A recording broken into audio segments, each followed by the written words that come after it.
founder, Tech Era GH, and 2018 Queen's Young Leader. Isaac Ansah is an advocate for inclusive education for the visually impaired. And Jeremiah, good morning, Jeremiah, good morning, Isaac, good morning, Derek. Good morning. And thank you very much for joining us. So, Derek, you have decided to teach visually impaired persons to actually use technology in order to facilitate their learning. Yeah.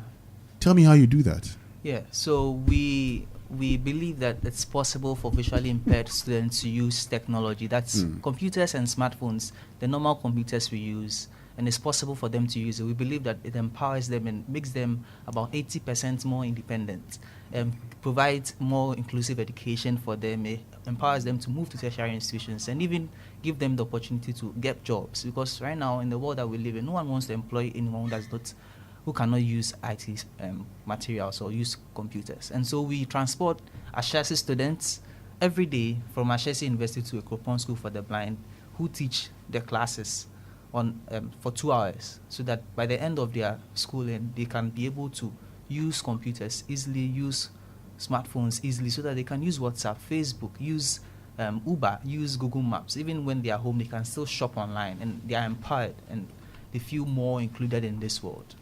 No, but how do you do that? I mean, how do they do that? I want to understand, because we know they have the brailles that they normally use, and you are helping them to use what? Yeah, computers. Yes, and so they use an assistive device. They have the NVDA and the JAWS, and so these assistive device basically makes them hear everything they do on the computer and directs them. And so on the phone, they use the Google Text-to-Speech, which just narrates everything that they are supposed to do on the phone.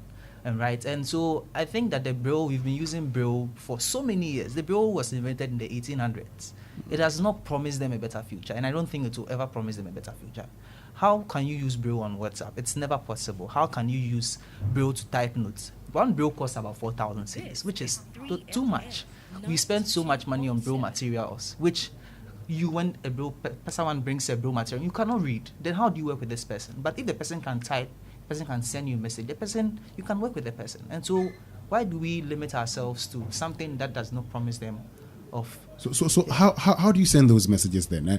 Well, let me get to Isaac. I mean, Isaac, you are using these technology, aren't you? Yes, please.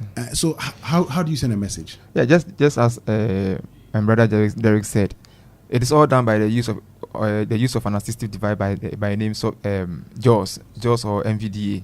So what we need to do is, it only has to be installed on the computer, on any laptop, computer of any kind. And when it is being installed on the computer, all you need to do is to know how to type. And as soon as you know how to type, you are good to go. So when you click, you are good to go. When you click any letter or if you execute any command on the laptop, I mean, it tells you, it guides you, it serves as a guide. So whatever you are doing, you are much more aware of what you are doing at any particular point in time. And that's a laptop specially made for visually impaired? No, normal computers. Normal computers. So if Isaac should put a pen drive, his NVDA or JAWS software in this computer, yes, I can use it. I can do anything whatsoever I want to do at any particular point in time. That's because he knows where the keys are. Yes, that is one. And I'll be assisted by the JAWS or the NVDA. So if you don't know where the keys are, that's what they are supposed to do, and they are doing. We want to make everyone conversant. So tell me before I get to Jeremiah, Derek. So if you don't know where the keys are, how do you use that particular this thing to make sure that you're able to use the computer? Yeah, and so that's the work we have to do. That's train them to be familiar with the keyboard. And trust me, if a blind student learns to use the keyboard, he's faster than even the normal person who sees, because they rely heavily on that, and it just makes everything simple. And so if you teach them, instead of being in a class and listening and not being able to write a note and depend on someone to read out the notes, you can even use the PDF to read the notes by yourself, submit assignments. In Ghana, we have about 400 high schools. About 7 of them are inclusive. And in these schools, students, that means, have to write, when they are in class, they can't write notes. And when class finishes and they have to submit test or something, they have to be able to use the braille, and then the teacher translates it to the teacher who is supposed to mark. Exactly. How sure are you that the person who translated is exactly what the person wrote? Exactly. You are not sure of that. But with the computer, the person can write down their own notes, send their own assignments, and everything is just eliminated. Isaac graduated from Winneba with honest, and because he was able to use computer, and so it made the university process easy. But how many people like him can go to the university and be able to fit? And that is why we believe that it's important to move forward, move from Braille to computers, B2C. Let's move ahead, and let's try to change our curriculum. Let's try to make it more technologically inclined. Instead of spending 90% on Braille, let's spend 90% on technology. So this is more of a software you install on the computer. Exactly. So once you install that software, you're gone. How about the phones? You said you're making it easier for them to also use, phones. Yes, it is also possible because just as he said, Android like this, you'd have to download a software by an app by name Google TTS, Google Text to Speech, and once that thing is downloaded on the phone, you can use any Android phone of any kind, and even an iPhone have what we call voice over. When that thing is activated, you can use it. You can do whatever you want to do with it. Jeremiah, coming here, listening to all of this, I am surprised and excited also. I'm surprised that we're doing this, and I'm excited because it gets to, move us, closer to making life easier for, the visually impaired. I don't know what your thoughts are. I think that technology is very good, and then the visually impaired or the blind have been using computers for some time now, but it's a matter of software. So I think that what Derek is doing is an enhancement of the inclusive education policy, where one of the objectives is to adapt systems and structures to ensure that visually impaired and the blind achieve their objectives of attending school. Now, what we used to do is that we provide them with some recorders, as Derek was saying. When they go for classes, they record. We have resource teachers who, when they come back after classes, they transcribe these things for them using the Braille materials for them. In fact, when you look at the Braille, it's more of a manual product. It's quite bulky. It's not easy to handle it. But then, with the JAWS, it makes life easier for them. Easy to read, easy to learn.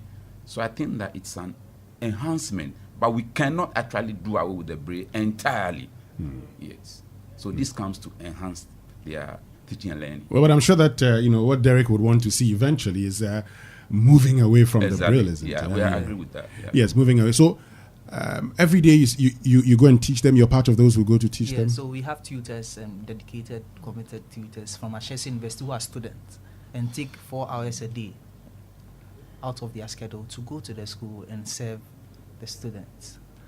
That's nice. Yeah, we believe that we want to see some of the students come to Ashesi and some of the students go to other tertiary institutions. And most importantly, we want to create a world where everyone gets the opportunity to have a family, have the opportunity to work. And when you look at statistics, employers, the highest skill they're looking for is IT skills. And so now, how do you empower a blind person? Even the person with the IT skill is struggling to get jobs. And so exactly. What happens? Yeah, because I just saw Isaac. When you entered, you received a call. You just picked it, you punched it. I'm sure you're used to where everything is. Or is it a special phone? It is normal. It's an iPhone 5S. Yes. So you see, many Ghanaians are. I wouldn't want to use the word, but I'm feeling compelled to use ignorant about what persons with disability, especially visually impaired, can do. That is why even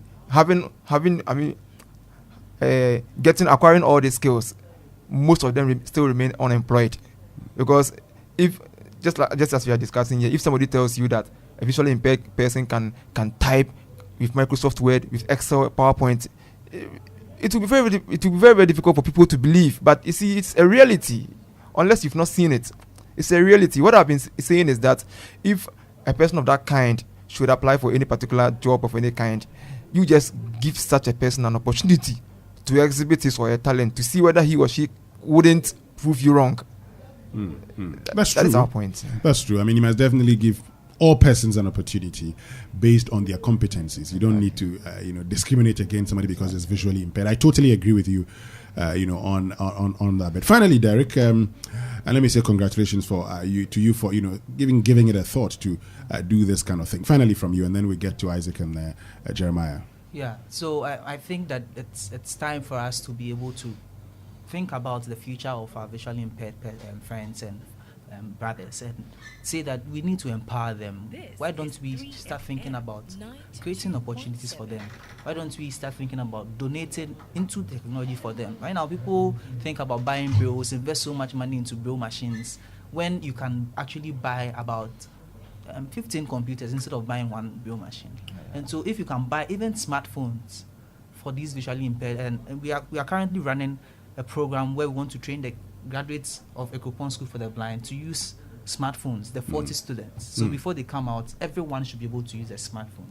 It just empowers them. Using an Uber, you don't have to walk anywhere. You can order things online. You can use WhatsApp. You can connect with your families and friends. And so this is what we want to create for them. So when they come out to the world, they can be able to live freely. And that's our next project. We are trying to see how we can get sponsors to be able to create make this happen, to be able to raise funds to acquire smartphone for them and teach them to use it so that their lives become easier. That's great. Isaac, finally.